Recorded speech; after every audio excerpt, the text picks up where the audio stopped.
मेरे यीशु के पास जाने दो। ओ मेरे यीशु के पास जाने दो। दुनिया वालों ना रोको मुझे, दुनिया वालों ना रोको मुझे। मेरे यीशु के पास जाने दो। ओ हाल दिल का सुनाने दो। हो जाने दो, जाने दो, जाने दो। दुनिया वालों ना रोको मुझे। मेरे यीशु के प्यास जाने दो। हो मेरे यीशु के पास जाने दो। हो जाने दो, जाने दो, जाने दो। दुनिया वालों ना रोको मुझे। मेरे यीशु के पास जाने दो। हाल दिल का सुनाने दो। कदम उखड़े हुए मन है भारी, 12 बरसों से हुई ये बीमारी। कदम उखड़े हुए मन है भारी, ओ 12 बरसों से हुई ये बीमारी। ओ शिफा यीशु से पाने दो। ओ शिफा यीशु से पाने दो। हो जाने दो, जाने दो, जाने दो। दुनिया वालों ना रोको मुझे। मेरे यीशु के पास जाने दो। मेरे यीशु के पास जाने दो। हो जाने दो, जाने दो, जाने दो। दुनिया वालों ना रोको मुझे। मेरे यीशु के पास जाने दो। मेरे यीशु के पास जाने दो। गिरते गिरते मैं आगे बढ़ूंगी, हो जाके यीशु से सब कुछ कहूंगी। गिरते गिरते मैं आगे बढ़ूंगी, हो जाके यीशु से सब कुछ कहूंगी। हाल दिल का सुनाने दो। ओ हाल दिल का सुनाने दो। हो जाने दो, जाने दो, जाने दो। दुनिया वालों ना रोको मुझे। मेरे यीशु के पास जाने दो। ओ मेरे यीशु के पास जाने दो। ओ मेरे यीशु के पास जाने दो। Hallelujah, praise the lord. प्रभु में आप सबका मैं स्वागत करती हूँ मेरे प्रिय भाई बहनों, परमेश्वर की इस सुंदर संगति में, सुंदर उपस्थिति में। और परमेश्वर की का मैं कोटि कोटि धन्यवाद देती हूँ इस सुंदर अवसर के लिए कि प्रभु ने मुझे फिर अगुवाई के साथ तैयार किया कि मैं आपको वो वचन दे सकूं जो परमेश्वर ने आज आपके लिए रखा है। क्योंकि जो वचन आज प्रभु ने मुझे दिया है वो बहुत और बहुत इम्पॉर्टेंट है मेरे प्रियो। क्योंकि अक्सर हम देखते हैं कि हम अपने जीवन में जब परमेश्वर की ओर बढ़ते हैं तो हम बहुत बार गिरते हैं। और जब हम गिरते हैं तो कभी कभी हम अपने आप को दोष देने लगते हैं कि परमेश्वर तो बहुत धर्मी है और हम बहुत पापी हैं, और अब हमारा मेल परमेश्वर से कैसे हो सकता है, क्योंकि हम प्रभु की ओर बढ़ तो रहे थे, हमने परमेश्वर को खोजने की कोशिश तो बहुत की और हम बढ़े भी, लेकिन हम पाप में फिर गिर गए। और अब हम क्या परमेश्वर के सामने खड़े होने के योग्य हैं? क्या हम प्रभु की आग सामने दंडवत करने के योग्य हैं? तो मेरे प्रिय भाई बहनों, मैं आपको एक गुड न्यूज़ देना चाहती हूँ कि जिस चीज़ से आपके मन में ये सवाल है, जिस विषय को लेकर मैं भी इस परिस्थिति से गुजरी हूँ, क्योंकि पवित्र आत्मा हमें जब तैयार करता है, परमेश्वर का आत्मा, तो हमें वो पहले अनुभव देता है, और जो अनुभव प्रभु ने मुझे दिया, पवित्र आत्मा ने मुझे दिया, परमेश्वर ने पवित्र आत्मा के द्वारा, वही मैं आपसे शेयर करना चाहती हूँ। अगर हम वचन की ओर चलें और वचन से हम समझें, तो परमेश्वर का वचन लूका रचित सुसमाचार और उसका 15वां अध्याय और उसकी 18वीं और 19 आयत में इस प्रकार से कहता है, जहाँ आप उड़ाऊ पुत्र का दृष्टांत को देखेंगे, और ये बहुत अच्छा दृष्टांत है, आपने पढ़ा भी होगा, और नहीं पढ़ा है तो आप पढ़ सकते हैं।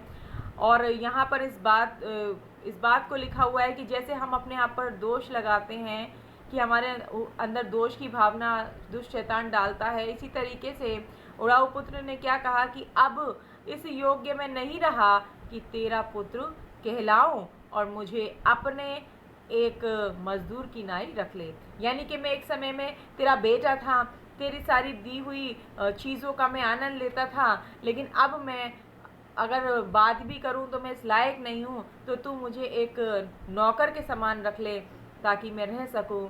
लेकिन मेरे प्रिय भाई बहनों, परमेश्वर बहुत दयालु है, बहुत अनुग्रहकारी है, विलम्ब से कोप करने वाला, यानी विलम्ब से यानी देरी से गुस्सा करने वाला, और अति करुणामय है।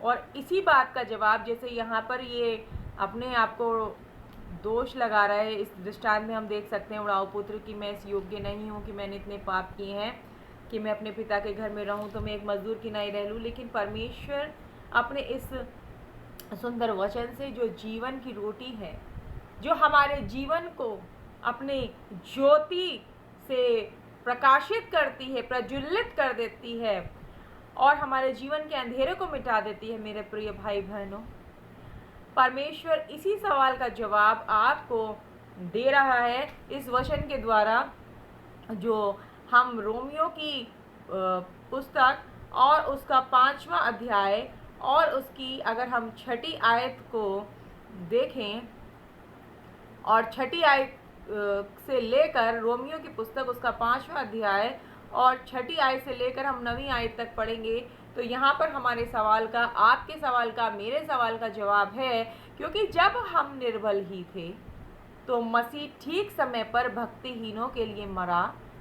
किसी धर्मी जन के लिए कोई मरे, ये तो दुर्लभ है, ये तो यानी मुश्किल है, अगर किसी धर्मी जन के लिए तो मरने की ज़रूरत ही नहीं है, परंतु हो सकता है किसी भले मनुष्य के लिए कोई मरने का भी साहस करे। परंतु परमेश्वर हम पर अपने प्रेम की भलाई इस रीति से प्रकट करता है कि जब हम पापी ही थे तब मसीह हमारे लिए मरा। हम इस आयत को फिर दोबारा रिपीट करेंगे, 8वीं आयत 5 अध्याय की रोमियो की पुस्तक। परंतु परमेश्वर हम पर अपने प्रेम की भलाई इस रीति से प्रकट करता है कि जब हम पापी थे तब भी मसीह हमारे लिए मरा। अतः जबकि हम उसके लहू के कारण धर्मी ठहरे, तो उसके द्वारा परमेश्वर के क्रोध से क्यों ना बचेंगे। हालेलुया। और अगर हम इसकी 10वीं आयत को भी देखें तो यहाँ बहुत अच्छी बात लिखी है, क्योंकि बैरी होने की दशा में उसके पुत्र की मृत्यु के द्वारा हमारा मेल परमेश्वर के साथ हुआ, तो फिर मेल हो जाने पर उसके जीवन के कारण हम उद्धार क्यों ना पाएंगे। हालेलुया। प्रभु के वचन के पढ़े और सुने जाने पर आशीष हो। आमीन। मेरे प्रिय, परमेश्वर आज आपसे इस वचन के द्वारा ये बात करना चाहते हैं कि आप, बहुत से लोगों को मैंने देखा है कि वो ये कहते हैं कि पवित्र आत्मा कैसे पालेंगे, हमारा जीवन तो इतने पाप में है। जैसे यशायाह के लिए जब परमेश्वर ने अपनी इच्छा को, अपने दर्शन को जताने की कोशिश की, तो यशायाह ने कहा कि मैं तो अशुद्ध होठ मनुष्य व अशुद्ध होठ वाले मनुष्यों के बीच में रहता हूँ, है ना। लेकिन मेरे प्रियो, हम कैसे भूल जाते हैं कि परमेश्वर हमें शुद्ध करने की सामर्थ्य को भी रखता है, क्योंकि परमेश्वर का वचन कहता है कि मैं तुम्हें एक नया मन दूंगा, मैं उस पर शुद्ध जल छिड़कूंगा और तुम्हारे भीतर एक स्थिर आत्मा फिर से जागृत करूंगा। हालेलुया। परमेश्वर की स्तुति हो इस सुंदर वचन के लिए। तो आज से आप अपने ऊपर दोष न लगाएं। जैसे अभी हमने ये गीत गाया, मुझे यीशु के पास जाने दो, इस स्त्री का दृष्टांत आप लोग जानते हैं कि इसको लहू बहने का रोग था, और जब इसने जाना कि यीशु मसीह इस रास्ते से गुजरेंगे, तो जब यीशु मसीह के पीछे बहुत भीड़ चला करती थी, और आप सोच सकते हैं कि हज़ारों की भीड़ में ये स्त्री कैसे प्रभु यीशु मसीह तक पहुंची। तो मेरे प्रियो, इसी तरीके से हमारा जीवन है कि जब हम यीशु मसीह में बढ़ते हैं तो रास्ता आसान नहीं होता कि हम इजीली यीशु मसीह तक पहुंच जाएं। हमें कभी धक्के भी लगते हैं, हमें कभी लोग गिरा भी देते हैं। यानी कि जब आप प्रार्थना में अच्छे चल रहे हैं, आप पवित्रताई की ओर बढ़ रहे हैं, आप फास्टिंग रख रहे हैं, लेकिन आप पर घर में किसी ने अटैक कर दिया या आपको किसी ने बहुत सता दिया, और फिर क्या हुआ कि एक दिन आपने प्रार्थना नहीं किया और आप आत्मा में कमज़ोर हैं, और जब आप निर्बल हुए तभी आप पर शैतान ने अटैक किया, आपको किसी ने बुरा बोला और आपसे बर्दाश्त नहीं हुआ और आपने उसको बुरा बोलकर पाप किया, या आपने कोई बुरा विचार उसके लिए रखा या कोई ईर्ष्या उसके लिए रखी, और ऐसे करके आपसे पाप हुआ और फिर आप फिर गिर गए। लेकिन आप ये भूल जाते हैं कि धर्मी अगर 7 बार गिरे तो परमेश्वर उसे 7 बार ही उठाने की सामर्थ्य रखता है। और मेरे प्रियो, हमें निराश नहीं होना कि अरे हम आत्मा में फिर इतने बढ़ रहे थे, क्योंकि बहुत से सेवक भी लोग हैं जो इस बात का सामना करते हैं कि हम पवित्रताई में बढ़ रहे हैं, परमेश्वर के अभिषेक को पा रहे हैं, लेकिन ये क्या बातें हैं जो हमारे अभिषेक को, हमारे सब बातों को, परमेश्वर के रिश्ते को डिस्टर्ब कर देती हैं, और जो हम पवित्रताई की ओर बढ़ते हैं हमसे पाप हो जाता है और फिर हम पीछे हट जाते हैं। और आप बहुत से लोग तो इतने दूर चले जाते हैं क्योंकि शैतान झूठा है, बैरी है, चोरी करने वाला है, और हमेशा आपको झूठी बातें बताकर इतना डरा देगा कि आपको लगेगा कि जैसे सब कुछ सच है। लेकिन मेरे प्रियो, ये जवाब मैंने नहीं, ये तो मेरे द्वारा परमेश्वर ने आपको दिया है, क्योंकि ये जवाब प्रभु ने मुझे भी दिया है ना। हम सब के लिए ये वचन है, और कितना खूबसूरत प्रभु ने हमें उत्तर दिया है कि हम अपने ऊपर दोष न लगाएं, हम ये ना सोचें कि हम बहुत पापी हैं। और अगर हम पवित्र आत्मा को, आप में से बहुत से लोग हैं जिन्हें बहुत चाहत होगी पवित्र आत्मा को पाने की, तो आप उस स्त्री का उदाहरण लीजिए जिसके जीवन में बीमारी थी, बोझ था। ऐसे आप भी हो सकते हैं कि आज आप किसी बीमारी का सामना कर रहे हैं, परेशानी का सामना कर रहे हैं, बेरोजगारी का सामना कर रहे हैं, गरीबी का सामना कर रहे हैं, अत्याचार का सामना कर रहे हैं, या घर में क्लेश का वातावरण है, आपको शांति नहीं है, आप बिस्तरों पे अपने तकिए को रात को आंसुओं से भिगो देते हैं, आप मीठी नींद से नहीं सोते। लेकिन मेरे प्रियो, प्रभु, जब हम दुखी होते हैं तो परमेश्वर का वचन ये कहता है कि टूटा मन परमेश्वर के योग्य बलिदान है। और आपने जो कोशिश प्रभु में बढ़ने के लिए की है, आज मैं आपको इस वचन के द्वारा प्रोत्साहित करना चाहूँगी कि आप अपनी कोशिश को जारी रखिए और परमेश्वर पर सब छोड़ दीजिए, क्योंकि परमेश्वर आपको शुद्ध रखने की ताकत भी रखता है। इसीलिए तो इस वचन में लिखा है कि धर्मी जन के लिए कोई मरे तो दुर्लभ है, बहुत हो ही नहीं सकता, लेकिन परमेश्वर तो पापियों के लिए ही आया है। और यदि आपसे कोई पाप हुआ है तो मेरे प्रियो, जहाँ तक मैं समझती हूँ, हम अब एक गलती करते हैं जो मैंने भी की, कि कुछ कमियाँ मेरे जीवन से भी, जब प्रभु ने इस सेवकाई में मुझे खड़ा किया तो जीवन में कमियाँ जो होती हैं पहले उनको दूर किया, मुझे शुद्ध किया, अपनी महिमा करने के योग्य बनाया। मैं आपको अपनी गवाही शेयर कर रही हूँ। और फिर इस जगह पर खड़ा किया कि मैं उस महान और सर्वोत्तम परमेश्वर के लिए कुछ कर सकूं। तो मेरे प्रियो, मैं आपको ये बताना चाहती हूँ कि आज आप प्रभु में हैं, बहुत अच्छी बात है, लेकिन कभी कभी ऐसा होता है कि हम लोग, बहुत ध्यान से सुनिएगा, ये बहुत गूढ़ बातें, और शैतान हमारी छोटी छोटी कमजोरियों को जानता है और वह उन्हीं से हमें गिराने की और परमेश्वर से दूर ले जाने की कोशिश करता है, क्योंकि वो कभी नहीं चाहता कि आप लोग अपनी आशीषों को पाएं जो परमेश्वर ने आपके लिए रखी है, उत्तम से उत्तम उन योजनाओं तक पहुँचें जो प्रभु ने आपके लिए बना रखी हैं। और मैं आपसे सिर्फ यही कहना चाहती हूँ कि परमेश्वर ने फिर मुझे याद दिलाया, क्योंकि आज गलती हो गई, कल प्रेयर कर ली, आत्मा में है तो ठीक है, जिस दिन हम आत्मा में कमज़ोर हुए, कभी ना कभी हम पर अटैक हुआ और हम फिर वही पाप करने लग जाते हैं, क्योंकि हम मनुष्य हैं। लेकिन मेरे प्रियो, जो पवित्र आत्मा प्रभु ने हमें दिया है वही हमारा सहायक है। और वो हमारी कैसे सहायता करता है कि आपको आज से, अगर आपसे कोई गलती बार बार होती है और आप उस गलती से निजात नहीं पा रहे हैं, थोड़े दिन बाद फिर आपसे वही गलती हो जाती है, फिर आप प्रभु से क्षमा मांगते, कोशिश तो करते हैं, क्योंकि परमेश्वर का वचन क्या कहता है, तेरा फजल मेरे लिए काफी है, तेरे लहू से मिली मुझे माफी है, हो तेरा फजल मेरे लिए काफी है, हो तेरा फजल मेरे लिए काफी है, तेरे लहू से मिले मुझे माफी है, तेरा फजल मेरे लिए काफी है। परमेश्वर का अनुग्रह हमारे लिए बहुत है और आपको परमेश्वर से अब प्रार्थना में ये अनुग्रह मांगना है कि परमेश्वर आप मुझे अनुग्रह प्रदान कीजिए इस गलती को, इस कमी को दूर करने का। क्योंकि मेरे प्रियो, आप कितना भी ताकत लगा लीजिए, ये बात मैं अपने अनुभव से बता रही हूँ, परमेश्वर के अनुग्रह के बिना आप पाप को भी नहीं छोड़ सकते। इसीलिए तो वो हमारे लिए क्रूस पर मरा। और जो अनुग्रह हमें, यानी अनुग्रह मतलब हमें आशीष मिली, वो ग्रेस मिला कि हमारे जीवन के बंधन टूटे, हमें आशीषें प्राप्त हों और हम उसके संगी वारिस ठहरे उसकी आशीषों के। तो आपको आज से प्रभु से अनुग्रह मांगना है। और प्रभु ने मुझे बुद्धि दिया कि वो जब बातें मेरे जीवन से नहीं जा रही थी तो परमेश्वर ने मुझे बुद्धि दी और मैंने प्रभु से अनुग्रह मांगा कि प्रभु ये आप अनुग्रह दीजिए मुझे कि ये कमियां मेरे जीवन से जाएं, ताकि मैं आपकी महिमा कर सकूं और आपके फल मेरे जीवन से दिखाई दें। और परमेश्वर का मैं धन्यवाद करती हूँ कि प्रभु ने वो बुद्धि दिया प्रार्थना का, पवित्र आत्मा की सहायता से, और अनुग्रह मांगा और वो कमियां दूर हुई। और आज मैं गवाही के रूप में आपको शेयर भी कर रही हूँ, साथ के साथ प्रेरणा भी दे रही हूँ कि कभी आपको अपने आप को दोष नहीं लगाना है।